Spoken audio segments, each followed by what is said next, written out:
우리 뭐 이 지도가 아직도 잘 안 그려지시죠? 지도를 설명하는 사람들은 어디 이렇게 설명을 하는데 지도를 잘 모르시는 분들은 뭐 설명을 해도 우리 달력에 보시면 나와요. 우리 교회 달력이 올해가 우리가 성지 순례 성지 답사를 기준으로 만든 달력이라서 달력을 잘 보시면 사도 바울이 몇 차 전도여행 어디 갔구나 이렇게 설명을 우리가 좀 할 수 있을 것 같아요. 지도 잠깐 우리가 한번 좀 볼까요? 저 지도에 보시면 지난번 전도 여행이 어디냐면 저 위에 중간쯤에 보시면 밀레도라고 하는 곳에서 시작해가지고 그다음에 고스나 로도 그다음에 바다라까지 저기 바다라 있죠? 바다라까지 지난번 해가지고 어디까지 가냐면 두로까지 갔었거든요. 쭉 통과해 구브로 옆을 지나가지고 두로까지 왔던 게 이제 지난번에 말씀 전했던 내용이고 이제 오늘 본문에서는 거기 두로랑 악고라고 되어 있는데 악고는 구약 성경에 나오는 명칭이고요. 오늘 본문에서는 거기를 이제 7절에 보면 돌레마이라고 되어 있습니다. 돌레마이라고 하는 걸 굳이 저걸 이제 악고라는 구약식 이름으로 사사기 1장 31절에 악고라고 되어 있거든요.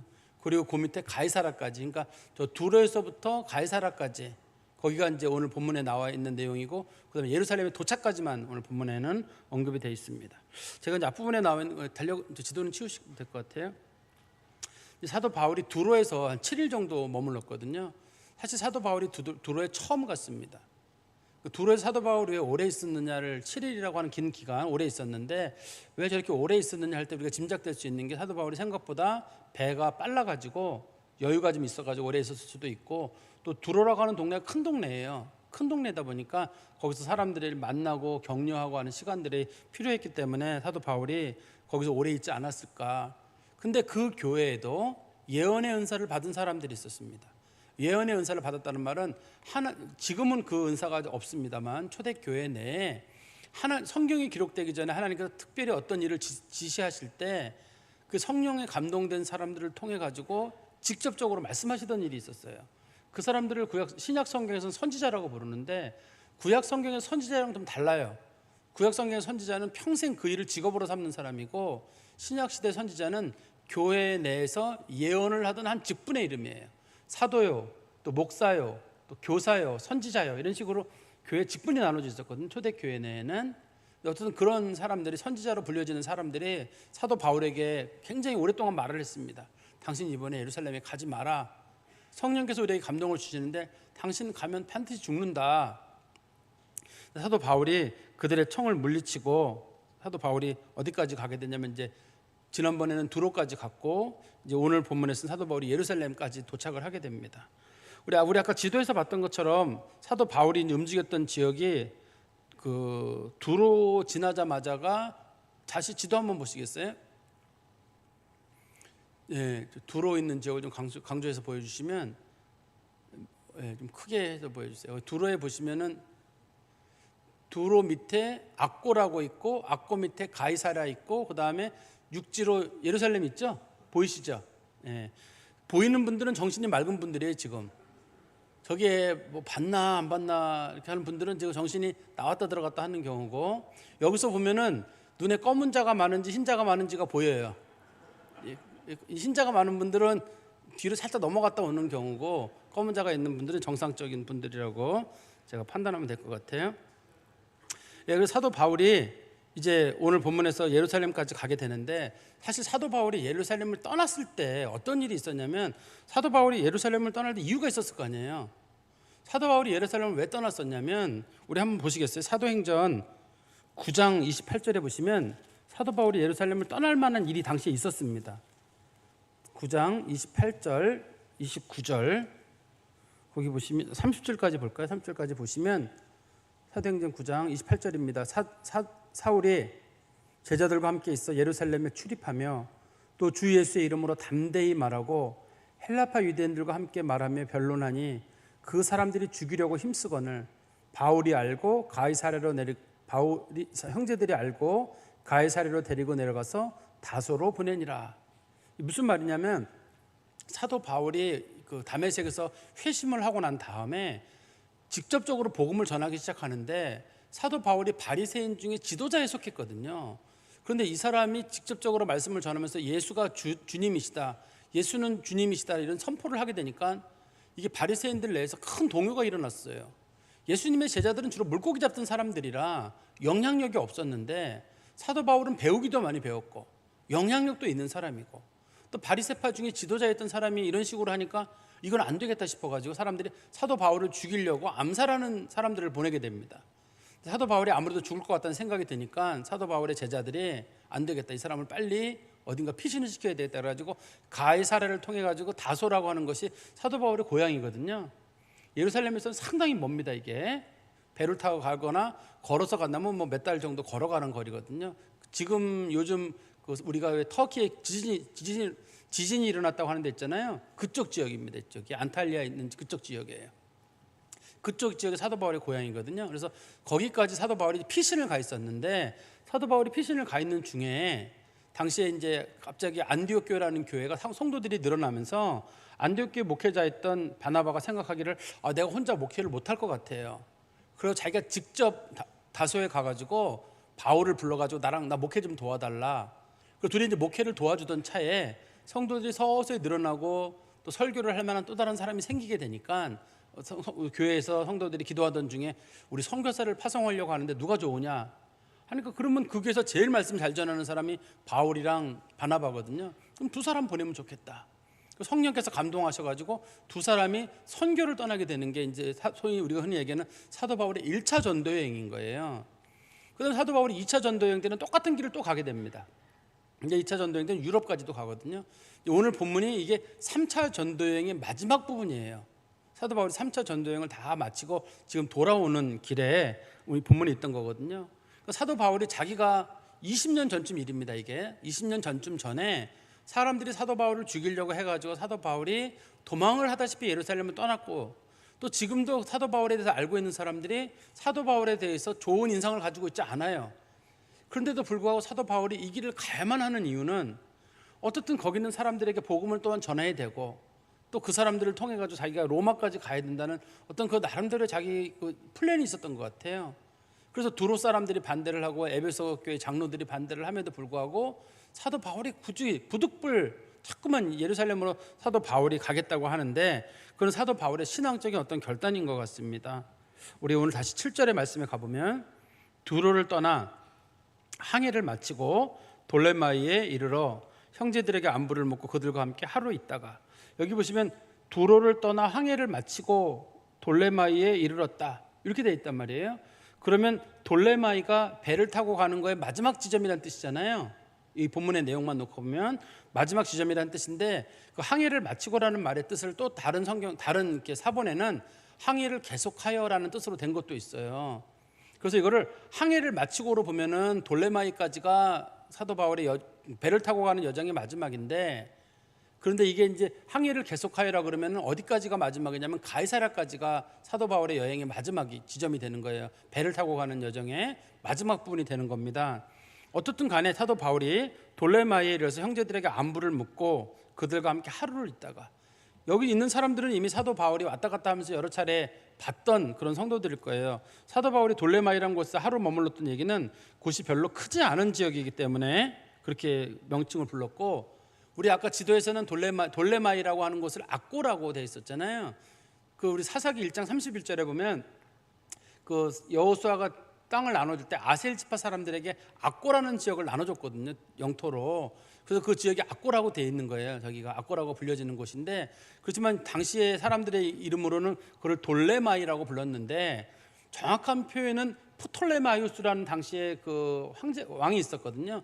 그 프톨레마이오스 2세가 그것을 지었기 때문에 영어식 표현으로는 프톨렘입니다. 그 지역이 P로 시작하는 프톨렘인데 우리나라 성경책은 그냥 편안하게 그냥 때로는 이거 붙여서 부르기도 하고 떼어서 부르기도 하고 그렇게 해서 때로는 돌레마이가 되기도 하고 프톨레마이오스가 되기도 하고 그런 식으로 용어가 됩니다. 정확한 표현으로는 프톨렘입니다. 거기가 그쪽 지역을. 어쨌든 사도 바울이 거기서 하루를 머문 다음에 8절입니다. 8절에 이튿날 떠나 가이사랴에 이르러 7 집사 중 하나인 전도자 빌립의 집에 들어가서 머무니라. 이 빌립 집사님이 지금 가이사랴까지 내려왔는데 빌립이 원래 사마리아에도 전도를 했었거든요. 사도 바울이 빌립이 이 동네까지 내려온 거는 사도행전 8장 40절에 보시면 사도행전 8장 40절에 그 빌립 집사가 쭉 걸어가지고 이 가이사랴까지 와서 정착을 했다는 내용이 기록이 돼 있어요. 거기에 보면. 그리고 이 사건이 일어난 거는 처음 정착하고 나서 20년의 세월이 지난 겁니다. 긴 세월 동안 거기서 빌립 집사님이 거기서 정착해서 복음을 전했는데, 근데 빌립에게는 어떤 용어가 항상 붙냐면 전도자 빌립이라는 말이 그 앞에 붙어요. 빌립이라는 사람 앞에는 그 사람이 전도를 많이 했던 것 같아요. 사실 기독교 초기 역사를 기록하고 있는 분들의 얘기를 보면 빌립이 여기서도 복음을 전했다, 소아시아에도 복음을 전했다, 터키 지역 있잖아요, 거기 가서도 복음을 전했다, 여기저기 빌립이 복음을 전했다고 되어 있거든요. 그래서 저희가 지난번에 성지 답사를 갔을 때 그 히에라폴리스라는 지역이 있습니다. 산이 하얗게 보이고 거기 뭐 물도 나오고 파무칼레라고도 불려지는 지역, 거기 히에라폴리스 그쪽 지역에 그때 가이드가 그때 그런 말을 했어요. 여기가 빌립 집사님의 무덤이 있는 곳입니다. 이렇게 이제 그분이 얘기를 했어요. 근데 그게 반은 맞고 반은 틀리기도 해요. 어떤 사람의 기록에 따르면 빌립 집사님이 거기서 죽었고 딸 둘과 함께 거기서 살았다 오랫동안, 그런 기록이 남아 있거든요. 그런가 하면은 어떤 사람의 기록에는 그 히에라폴리스에 살았던 사람은 사도 빌립이었다, 이렇게 기록된 게 있어요. 또 어느 책에는 그 시대쯤에 기록된 책이거든요. 바로 그 시대는 아니지만 적어도 한 100~200년 지난 다음에 기록된 책에 그런 기록이 남아 있어요. 그게 그러니까 우리가 고민이 되는 거예요. 아니 빌립 집사님이 거기까지 갔다 그러면은 전도자로서 그 참 먼 데까지 가서 했겠네. 당시에는 주로 도보로 다녔을 텐데, 우리가 차로 다녀도 10시간 가는 거리인데 그걸 도보로 갔다 그러면 야 정말 대단한 사람이다, 이렇게 볼 수 있을 거거든요. 그런데 그 사람이 그러니까 집사 빌립이 아니라 사도 빌립이라 그러면 또 다른 얘기가 되는 거란 말이에요. 그런데 또 우리는 아무튼 사도 빌립이랑 집사 빌립을 딱 구분하잖아요. 근데 초대교회 기록에 보면은 사도 빌립하고 빌립 집사가 이름이 같이 쓰이는 경우도 있어요. 그래서 어떤 유명한 분이 쓴 글에 제가 보니까 이런 내용이 들어있더라고요. 빌립이 원래 사도였다가 나중에 집사가 됐을 수도 있다, 이런 기록도 있어요. 기록에 보면은 우리는 사도 빌립하고 집사 빌립은 아예 다른 사람으로 아예 딱 선을 그어져 있어가지고 사도 빌립은 뭐 했을까? 특별한 내용이 없습니다. 성경에는 특별한 내용은 없는데 어쨌든 빌립 집사가 너무 강조가 돼 있어요. 빌립 집사는 예루살렘에 처음에 집사로 임명이 됐기도 했고, 스데반 죽고 나음부터는 중심 인물이 돼가지고 전도를 하게 되거든요.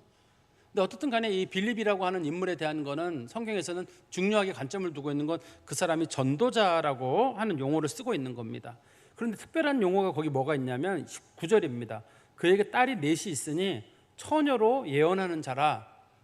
빌립이라는 사람이 나이가 몇 살인지는 모르지만 그의 딸이 4명이 있는데 그들이 처녀로서 예언을 했다 하는데, 처녀란 말의 뜻을 어떻게 받아들이냐는 거예요. 두 가지 뜻이 있거든요. 하나는 이 사람네들이 결혼하지 않고 말씀을 전하는 일을 했던 사람들, 끝까지 죽을 때까지 결혼하지 않고 말씀을 전했던 예언의 일을 했던 사람들, 그런 뜻도 있고, 또 한 가지는 이 사람네들이 결혼을 하지 않은 여자. 당시에 처녀라는 말이 꼭 우리식 표현으로 성적 관계, 그런 표현이 아닙니다. 이게 당시 처녀라는 개념의 뜻이 16살 이전의 여자를 부르는 명칭. 당시에는 16살부터는 노처녀로 구분이 됐기 때문에 처녀라는 개념이 16살까지였거든요 당시에.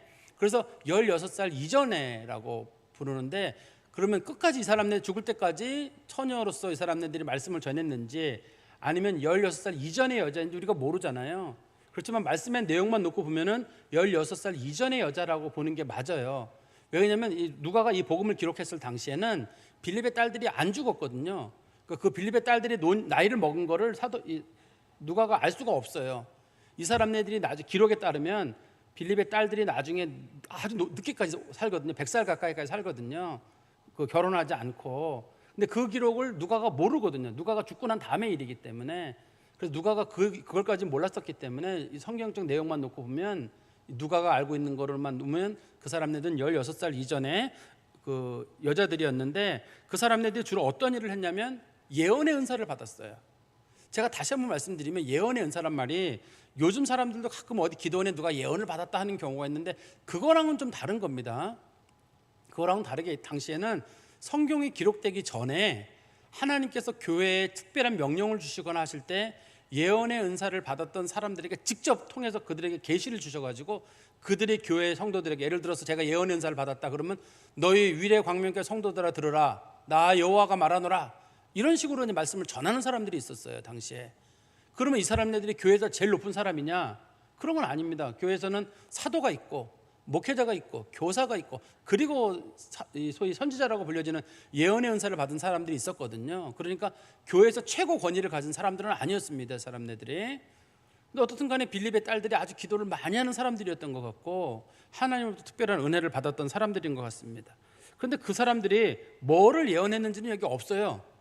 그들이 뭘 예언했는지는 모르는데, 그래도 우리가 짐작하는 건 사도 바울이 갈 때마다 사람들이 예루살렘에 가면 당신 고생한다, 그런 얘기가 있었을 거니까 이번에도 아마도 사도 바울에게 당신 예루살렘에 가면 고생한다, 그런 얘기를 하지 않았을까. 그 사람들이 예언한 내용이 우리가 짐작을 해볼 수 있겠죠. 그리고 10절입니다. 여러 날 머물러 있더니, 여기도 여러 날이 얼마인지는 모릅니다만 이 가이사랴라고 하는 동네가 큰 동네거든요. 당시에 그 로마 총독이, 그러니까 유대 총독이 여기 머물러 있었습니다. 우리가 잘 알고 있는 본디오 빌라도도 항상 여기 살았습니다. 항상 여기 살다가 빌라도가 가끔 6월절이나 어떤 절기가 됐을 때 유대인들이 폭동이 일어날 것 같으면 예루살렘에 가서 폭동 일어나지 않도록 잠깐 이렇게 관리하는 일을 했고, 평상시에는 가이사랴에 와 있었어요. 가이사랴에 생활했었거든요. 그만큼 가이사랴가 중요한 도시고 또 항구입니다. 여기서 여러 날을 머물러 있더니 아가보라고 하는 한 선지자가 유대로부터 내려왔어요. 우리가 이 아가보라고 하는 선지자에 대한 내용도 성경에 이미 좀 언급이 되어 있는데요. 사도행전 11장 27절 28절에 보시면 아가보라고 하는 선지자에 대한 내용이 나옵니다. 제가 읽어드리겠습니다. 사도행전 11장 27절입니다. 그때 선지자들이 예루살렘에서부터 안디옥에 이르니 그 중에 아가보라 하는 한 사람이 일어나 성령으로 말하되 천하에 큰 흉년이 들리라 하더니 글라우디오 때에 그렇게 되니라. 아가보라고 하는 선지자가 있었는데, 이 선지자는 아까 제가 말씀드린 대로 교회에서 예언의 은사를 받아서 말씀을 전하는 일을 하던 사람들이 선지자예요. 그 사람이 하루는 예언을 했는데 글라우디오 황제 때 큰 흉년이 세상에 들 것이 했는데 실제로 그런 일이 들었어요. 그러니까 이 아가보라고 하는 사람은 사람들에게 이미 진짜 믿을 만한 선지자로 소문이 나 있던 거예요. 그냥 개인적으로 죄송합니다, 광렬 집사님이 어떻게 된다든지 정종문 집사가 어떻게 된다든지 이런 개인적인 얘기를 한 게 아니라 엄청나게 나라의 재난에 관련된 내용을 했었는데 그게 딱 맞은 거예요. 세월이 지난 다음에 사람들은 아가보라고 하는 사람은 진짜 선지자구나 하는 이제 그런 생각이 있었는데, 그 사람이 유대로부터 지금 이 가이사랴로 왔거든요. 그러니까 여기에 그 사도 바울이 머문다는 걸 알고 온 거거든요. 그러면 유대라고 하는 지역이란, 저 지도에 잠깐 볼 수 있나요? 지도 한번 보시겠어요? 표시가 될지 모르겠는데요. 저기 예루살렘이 혹시 보이나요? 보이죠? 저 예루살렘으로부터 가이사랴까지가 제가 어저께 말씀을 준비하면서 이렇게 직선으로 선을 그어봤거든요. 그 위성사진 직선으로 선을 긋는 게 있어요. 저 위성사진으로 직선으로 선을 그으면 저게 85km예요. 근데 길을 따라서 가면 저게 한 103km 정도 된다고 하네요. 아무튼 직선 거리로는 위성사진으로 재면 85km예요. 그래서 당시 사람들이 요즘처럼 좋은 길로는 사람들이 뭐 하루에 100리를 간다고 하지만 당시 사람들은 100리를 못 갔다고 하네요. 저 정도 거리를 걸어가려면 최소한 3, 4일의 시간 걸리지 않았을까. 그러니까 사도 바울이 가이사랴에 머물렀을 때 벌써 그 하나님의 역사가 예루살렘에 있는 아가보에게 간 거예요. 그래서 아가보가 벌써 하나님의 감동을 받고 내가 가이사랴에 내려가서 사도 바울을 만나야 되겠다. 사도 바울에게 내가 뭔가 얘기를 해줘야 되겠다. 그래서 그 사람이 그 얘기를 듣고 내려가거든요. 그러니까 지금 여기 본문에 보시면 10절에 여러 날을 머물렀다 할 때 여러 날이 최소한 4, 5일은 되겠죠. 아가보가 내려온 날짜까지는 계산해야 되니까 최소한 4, 5일은 됐을 것 같습니다. 근데 그 사람이 11절에 와서 뭐를 했냐면 우리에게 와서, 여기서 우리라는 말을 쓰는 이유는 누가가 이 말씀을 기록하고 있는 누가가 사도 바울이랑 자기가 한 팀이라는 걸 설명하려고 우리라는 말을 쓰는 거예요. 바울의 띠를 가져다가 자기 수족을 잡아매고 말하기를 성령이 말씀하시되 예루살렘에서 유대인들이 이같이 이 띠 임자를 결박하여 이방인의 손에 넘겨주리라 하거늘. 당시 아가보가 와가지고 무슨 예언을 특별하게 하는 게 아니라 사도 바울이 입고 있는 옷, 그 허리띠 있잖아요. 우리는 지금 허리띠가 가죽으로 돼 있는데 옛날에는 허리띠가 주로 이제 배로 돼 있었어요. 배로 돼 있었는데 그 배로 된 거를 우리는 한 번 묶고 말지만 옛날 분들은 넥타이 묶었잖아요. 이렇게 한 번요. 근데 그런 거 말고 당시의 유대인들은 허리띠를 여러 번 감아요. 허리에 여러 번 감아가지고 옷이 내려가지 않도록 하는 그런 역할을 했었거든요. 그게 다른 용도로는 지갑으로도 사용됩니다. 어디 멀리 갈 때 도둑으로부터 자기 몸을 보호할 돈을 숨겨야 되잖아요. 우리나라 분들은 고쟁이에 숨기잖아요. 고쟁이에 숨기는데 웃으면 정신이 맑은 거고 안 웃으면 정신이 지금 어디 가 있는 거예요. 어쨌든 우리나라 분들은 어디 멀리 숨기려면 고쟁이에 숨기잖아요.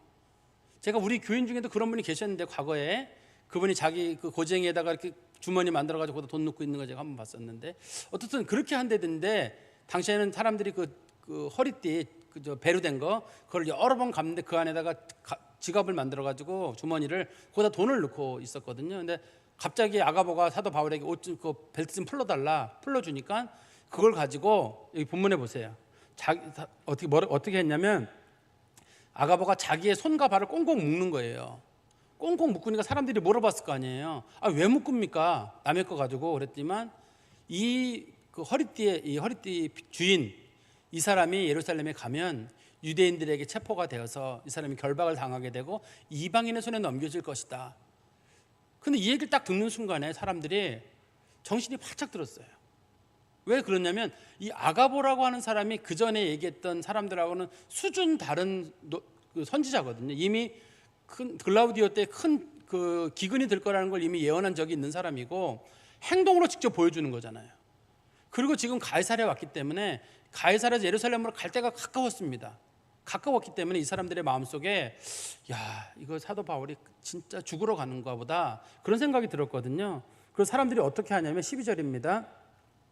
우리가 그 말을 듣고 그곳 사람들과 더불어 바울에게 예루살렘으로 올라가지 말라 권하니. 사실 그 전에 사도 바울이 밀레도에 머물렀을 때 에베소 장로들을 만났을 때 그때 에베소 장로들이 울면서 가지 말라 그랬거든요. 그때도 그 누가나 실라나 그런 사람들은 일절 반응이 없었어요.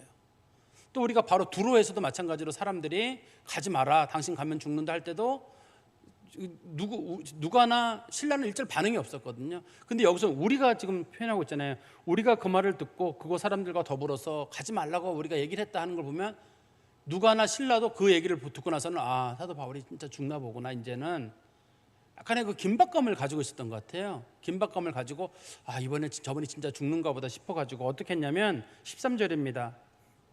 바울이 대답하되 여러분이 어찌하여 울며 내 마음을 상하게 하느냐. 무슨 말이냐면 사람들이 막 울었던 거예요. 사도 바울님 제발 가지 마십시오. 이번에 가면 죽어요.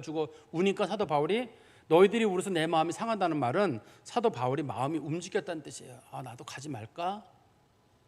저렇게 사람들이 나를 붙잡는다면 나도 가지 말까? 사도 바울의 마음속이 약간 흔들렸다는 뜻입니다. 이 말이 상했다는 말의 뜻이 왜 울어요? 쓸데없는 소리 이게 아니라 사람들이 지금 이제 바울뿐만 아니라 옆에 있던 누가나 실라나 같이 왔던 사람들이 다 같이 울면서 가지 마세요 하니까 사도 바울이 그 순간에 내가 가지 말아야 되나 보다 저렇게까지 반대하는데 그만큼 단단한 마음을 가졌던 바울이 마음이 흔들린 거예요. 근데 이 사람들은 정으로 흔든 거지만 바울이 여기서 마음이 흔들리게 되면 사도 바울의 그 선교 사역, 예루살렘을 거쳐서 로마로 가서 말씀을 전하는 그 사역이 막히게 되는 거예요. 정에 이끌리는 사람들의 마음을 알겠으나 여기서 이 사람들이 사도 바울을 잡아버리면 사도 바울이 결국 말씀을 전하러 못 가게 되게 되면 하나님께서 로마를 통해 가지고 복음이 전해져서 로마를 통해 전 세계로 복음이 가야 되는 거거든요. 지금은 기독교라는 종교가 국소 종교예요. 어느 특별한 지역에서만 있는 종교고 사도 바울이 몇몇 사람들에게만 복음을 전하는 거잖아요. 그렇지만 이제는 복음을 전할 때 로마로 가가지고 그 로마에서 복음을 전하게 되면 전 세계로 복음이 갈 건데 사도 바울이 그거를 자기 죽기 전에 해야 되는 건데 사람들이 막아버리니까 사도 바울이 나도 가지 말까? 이런 마음이 들었다는 거예요. 그럴 때 사도 바울이 마음의 결단을 내리고 뭐라고 말하냐면 나는 13절 중간입니다. 나는 주 예수의 이름을 위하여 결박을 당할 뿐 아니라 예루살렘에서 죽을 것도 각오하였다. 사도 바울이 얘기를 합니다. 나는 죽을 각오를 했으니까 더 이상 내게 뭐라고 말하지 마라. 그런 얘기를 사도 바울이 했다는 거거든요. 근데 구약의 예언에 보면 사람들이 말로 하는 예언도 있고 행동으로 보이는 예언도 있죠. 우리 행동으로 보이는 예언은 어디 나오냐면 열왕기상 11장 29절 30절에 한번 보세요. 거기 그 나라가 북이스라엘과 남유다가 갈라지기 전의 상황인데요. 열왕기상 11장 30절 제가 읽어드리겠습니다. 아히야가 자기가 입은 새 옷을 잡아 12조각으로 찢고 여로보암에게 이르되 너는 10조각을 가지라. 이스라엘 하나님 여호와의 말씀이 내가 이 나라를 솔로몬의 손에서 찢어 빼앗아 10지파를 내게 주겠다. 이게 표현이 있잖아요. 당시 아히야라는 선지자가 여로보암 1세를 만나가 여로보암이 왕이 되기 전에 자기 옷을 10조각을 낸 거, 새 옷인데, 그래서 그거를 10개를 주면서 이거 가져가라. 네가 왕이 될 것이다. 그냥 말로도 하는 게 아니라 옷 10조각을 줬으니까 더 실제적으로 다가오는 사건일 거거든요. 또 비슷한 사건이 어디에 나오냐면 이사야서에도 보시면 이사야서 20장 2절부터 4절에 보시면 그 제가 설명드릴게요. 이사야 20장 2절 4절에 어떤 내용이 나오냐면 하나님께서 이사야 선지자에게 너는 애굽 사람들, 애굽과 구스에 대해서 예언하라고 말씀하셨어요. 그러면서 너의 허리띠를 풀고 신발을 벗어라. 허리띠를 풀고 신발을 벗으니까 이사야가 옷이 벗은 게 됐어요. 웃도리는 살짝 거쳤지만 밑에 하체에 뭐라 그럴까, 우리로 말하면 하의를 안 입은 것처럼 됐거든요. 신발도 안 신고 맨발로 돌아다녔습니다. 얼마 동안 돌아다녔냐면 성경에 보니까 3년 동안 돌아다녔다고 돼 있어요. 그리고 나서 이사야가 뭐라고 예언하냐면 애굽 사람들이 아수르 사람들에게 끌려가서 이토록 고생을 당할 것이다. 옷 못 입은 채로 끌려가게 되고 그 다음에 신발 못 신은 채로 끌려가게 될 것이다. 제가 일전에도 한번 말씀드렸었는데 사람들이 포로로 끌려갈 때는 옷 다 벗깁니다. 신발 다 벗겨요. 똥오줌 그대로 싸게 만들어가지고 끌고 가야 되기 때문에 옷을 싹 벗기는 겁니다. 남자고 여자고 싹 벗겨가지고 몇 달이고 끌고 가는 거예요. 죽으면 잘라서 버리고 다른 사람 끌고 가는 거예요. 포로로 끌려갈 때 뭐 이렇게 웃으면서 차 타고 이런 식이 없이 포로로 끌려간다는 건 상당히 모욕적인 일입니다. 사람들에게. 어떻든 우리 본문에 다시 말씀으로 가보면 14절입니다. 그러나 그가 권함을 받지 아니하므로 우리가 주의 뜻대로 이루어지이다 하고 그쳤노라. 그런데 아무리 사람들이 울고불고 얘기를 해도 사도 바울이 그만해라, 나는 죽으러 간다라고 하니까 사람들이 그래, 이게 주의 뜻인가 보다. 주의 뜻이면 우리 받아들입시다. 저는 이게 성경에 나와 있는 표현 중에 하나님 앞에 맡기는 가장 좋은 어떤 표현인 것 같아요. 예수님께서도 십자가를 지기 바로 직전에 주여 아버지여 할 수만 있거든 이 잔을 내게서 옮기소서 2번이나 그렇게 기도하셨거든요. 그런 맨 끝에 아버지여 내 뜻대로 마시고 아버지 뜻대로 하십시오 라고 그런 말씀을 하셨는데, 이게 그런 비슷한 맥락이에요. 주의 뜻이면 이게 이루어지겠죠. 우리가 어떻게 하겠습니까? 여러분들이 직면한 문제들 있잖아요. 직면한 문제들을 놓고 기도할 때도 하나님 이 문제가 해결되길 바랍니다 라고 기도하는 것도 좋은 기도의 모습이지만, 아버지의 뜻이 어디 있는지 모르지만 아버지의 뜻대로 내가 다 받아들이겠습니다. 내가 어떤 문제, 살고 죽는 문제가 오가든지 인생의 문제가 절망 가운데 놓여 있는 문제든지 그런 문제에 놓여 있을 때도 아픈 게 하나님의 뜻이라면 내가 받아들이고, 혼자 가는 게 하나님의 뜻이라면 내가 받아들이고, 가난이 하나님의 뜻이면 내가 받아들이고, 죽는 게 하나님의 뜻이면 내가 받아들이고, 아버지 뜻대로 다 이루어집니다. 하나님 제가 받아들이겠습니다. 아버지 뜻대로 하십시오. 제가 최근에 어떤 한때 그게 개신교 단체였었거든요. 개신교 수도원 단체였는데 그게 최근에는 거기 뭐 가톨릭이 들어가면서 분위기가 약간 가톨릭 분위기로 바뀌었는데, 그 프랑스의 떼제라고 하는 지역이 있어요. 거기에 이제 그 떼제 공동체를 사람들이 만들어 가지고 거기서 같이 기도하고 이렇게 하는 그런 모임이 있었어요. 1940년도에 만들어졌나 그래요. 개신교 목사님이 만들었거든요, 만들기는. 근데 그 사람이 떼제 공동체를 처음에 만들고 나서 성도들에게 가르친 기도가 요거에 똑같아요. 내 뜻대로 마시고 아버지 뜻대로 되기를 원합니다. 주의 뜻이면 다 받아들이겠습니다. 노래도 그거예요. 노래 부르라 그러면 그들이 부르는 찬송가가 있거든요. 찬송가에도 부르면 아버지여 내 뜻대로 마시고 아버지 뜻대로 하시옵소서, 주님의 뜻을 이루시옵소서. 이 찬송가 한 50번 부르는 것밖에 그런 찬송가가 돼 있어요. 가사도 없어요. 딱 그거만 있는데 그런 찬송을 계속 불러요. 근데 그 찬송을 쭉 듣다 보면 우리 마음속에 어떤 마음이 드냐면, 그래, 내 뜻대로 이루어지는 게 하나님 방법이 아니라 하나님의 뜻대로 일이 이루어져야지, 내가 반대한다고 그 일이 안 오는 것도 아니고, 내가 피하고 싶다고 피해지는 것도 아니고, 거부한다고 거부되는 것도 아니고, 내가 살겠다고 사는 것도 아니고, 내가 죽겠다고 죽는 것도 아니고, 그냥 우리 가정 가운데 하나님의 뜻이 어떤 것이든 하나님의 뜻만 이루어진다면 주여 내 뜻대로 마시고 아버지 뜻대로 하십시오.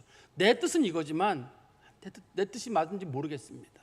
아버지의 뜻을 내가 받아들일 수 있도록 해주십시오 라는 어떤 그런 식의 찬양을 부르는데 거기서 많은 사람들이 영성이 회복이 돼요.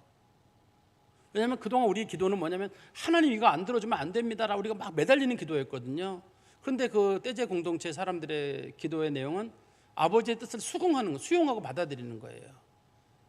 이 본문에 나와 있는 것처럼 사도 바울이 말을 안 듣잖아요. 여기서 무슨 방법이 있어요? 뭐라고 얘기하냐면 우리가 주의 뜻대로 이루어지이다. 아버지 주의 뜻대로 하십시오. 사도 바울 사도님을 하나님께서 죽이실 거라면 그 뜻대로 하십시오. 그러나 살리실 거라면 살려주십시오. 그런 걸 다 맡길 때 주의 뜻대로 이루어지이다. 이렇게 기도를 하는 거거든요. 그리고 나서 본문의 맨 마지막입니다. 15절 이 여러 날 후에 여장을 꾸려 예루살렘으로 올라갈새 가이사랴 몇 제자가 함께 가며 한 오랜 제자 구브로 사람 나손을 데리고 가니 이는 우리가 그의 집에 머물려 함이라. 당시 이제 여장을 꾸렸다는 말은 두 가지예요. 하나는 동물을 준비해 가지고 동물을 타고 간다는 뜻도 있고 여행용 채비를 갖췄다는 뜻도 있거든요. 이 거리가 멀다 그랬잖아요. 한 100km 이상 되거든요. 그래서 보통의 경우는 나귀를 타고 이 길을 가기 때문에 아마 나귀를 타고 갔을 수도 있다고 기록하는 글도 있고 어떤 사본에는 동물을 탔다는 기록된 사본이 있어요. 어떤 사본에서는 그냥 여행 장비를 갖췄다만 된 경우도 있거든요. 어떤 이 사람네들이 어디로 가냐면 예루살렘으로 올라가는데 그때 누구를 데려가냐면 가이사랴에 살고 있는 나손이라는 사람. 나손은 그 유대인 이름이잖아요. 나손은 살몬을 낳고 우리 예수님이 족보에 보면 나오잖아요. 유대식 이름입니다. 그래서 그 사람을 데리고 가는데 그 사람을 데려간 이유는 그 사람 집이 마침 예루살렘에 있어서 거기서 좀 머물려고 나손이라는 사람을 데리고 갔다. 이게 성경에 나와 있는 핵심적인 내용입니다. 제가 말씀의 결론을 맺으면 사도 바울이 어떤 일을 하겠다고 할 때 사람들이 반대를 하니까 사도 바울이 마음이 흔들렸거든요. 근데 우리도 간혹 어떤 일을 다 계획을 했는데 사람들이 옆에서 뭐라고 그러면 자꾸 마음이 흔들려요. 그러니까 마음을 흔들리게 하지 않는 것도 좋고 또 어떤 마음을 하기로 결단을 내렸으면 즉시 시행하는 게 좋아요. 빨리 그 일을 시행을 해야지 조금 지나고 나면 잘 안 돼. 저도 그럴 때가 있어요. 어떤 날 감동이 생겨가지고 내가 누구한테 좀 돈을 보내줘야 되겠다. 이런 감동이 생겼는데 한 집에 가서 곰곰이 생각해 보면 이거 너무 큰 것 같은데 좀. 그리고 나도 쓸 게 많은데 이건 안 될 것 같은데. 그래서 그러면 예를 들어서 제가 한 50을 생각했다가 한 30만 하지 뭐. 그랬다가 20 하다가 쭉 지나다가 싹 잊어버려요. 안 하게 되더라고요. 그때 감동이 나서 했으면 했을 텐데 감동이 왔을 때 그걸 못했을 때 못하는 경우가 있더라고요. 그러니까 내가 감동이 와서 나도 시행을 해야 되는 일이지만 주변에 있는 사람들이 자꾸 옆에서 뭐라 그러면 일을 못하게 돼요. 사도 바울 같은 경우도 지금 그런 경우잖아요. 다 준비를 했는데도 사람들이 자꾸만 말을 하니까 그 단단한 사도 바울이 마음이 흔들리거든요. 사람들이 울면서 하지 말라고 하니까 흔들리는 거예요. 근데 울면서 말릴 때에도 그게 하나님의 일이면 말리지 말아야 되고 사람의 일이면 말릴 수 있어야 되는데 여기서는 지금 사람들이 하나님의 일인 건 알지만 사도 바울이 해를 당한다고 하니까 말리는 거란 말이에요. 그런다 할지라도 눈물로 사람들의 마음을 흔들리게 하는 건 옳지 않은 것 같아요. 그리고 사도 바울이 가는 길을 보니까 하나님이 다 준비를 하시는 걸 볼 수 있어요. 특히 예루살렘으로 가는 길에 맨 마지막에 나손의 집이 딱 준비가 되잖아요. 사도 바울이 예루살렘은 다 왔는데 누구네 집에 갈 것이 예상이 안 돼 있거든요. 어디 가서 있어야 될지를 준비를 못했어요. 근데 가이사랴에 잠깐 머무르고 사람들하고 얘기 나누는 중에 보니까 나손이라는 사람이 있는데 이 사람이 집이 예루살렘에 두 채예요. 이 사람이 부동산 뭐 하는 사람이 집이 예루살렘에 또 있다는 거예요. 그럼 니네 집 좀 쓰자. 같이 가자. 그래가지고 나손 데리고 그 집에 가는 거거든요. 그러니까 집이 두 채인 사람도 꼭 나쁜 건 아닙니다. 요 두 채인 사람이 하나는 가이사랴에 집이 있고 하나는 예루살렘에 집이 있어가지고 마침 사도 바울이 머무를 수 있는 집을 제공하게 되거든요. 이 사람이 사도 바울이 거기서 이제 얼마 동안 지내게 되고 예루살렘을 떠나게 되는데요. 그 공간을 제공하잖아요. 하나님이 신기하지 않나요? 가이사랴에 안 들렸으면 그 집 먹고 나서 못 만나거든요. 그럼 예루살렘 가가지고 기웃기웃하고 새 집에 머물러야 되는데 여기는 이제 이 나손이라는 사람의 펜션에 이제 머무르면서 같이 이제 사도 바울이 얼마 동안 생활을 하게 되는 거예요. 하나님이 기막히게 준비하시는 걸 우리가 말씀을 통해 보게 됩니다. 어떻든 저는 이 말씀을 보면서 이런 생각이 들어요. 우리가 기도를 할 때 한번 여러분들이 제가 말씀드린 떼제 공동체 사람처럼 아버지여 내 뜻대로 마시고 아버지 뜻대로 이루어지길 원합니다. 아버지 뜻대로 하십시오. 아버지 뜻대로 하십시오. 이거를 한번 50번 정도 여러분들이 조용히 한번 기도하실 때마다 한번 암송해 보세요. 내 뜻대로 마시고 아버지 뜻대로 하십시오. 주님의 뜻을 이루시옵소서. 다른 감동이 아마 오실 것 같아요. 우리가 이 말씀 기억하시기를 간절히 소망합니다. 기도하겠습니다. 하나님 아버지, 주님 은혜 감사합니다. 사도 바울이 하나님 말씀 끝까지 전하려고 몸부림치면서도 참 많은 사람들의 반대에 부딪히는 것을 저희들이 봅니다.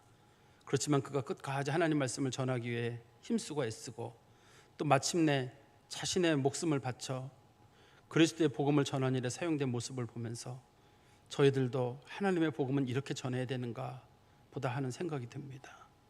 저희들이 하나님 말씀 편할 때만 전하는 게 아니라 어렵고 힘들 때라도 목숨 바쳐서라도 주의 말씀 꼭 전하는 자들이 될 수 있도록 저희에게 주님 기회를 주시고 마음의 결단도 허락하여 주시옵소서.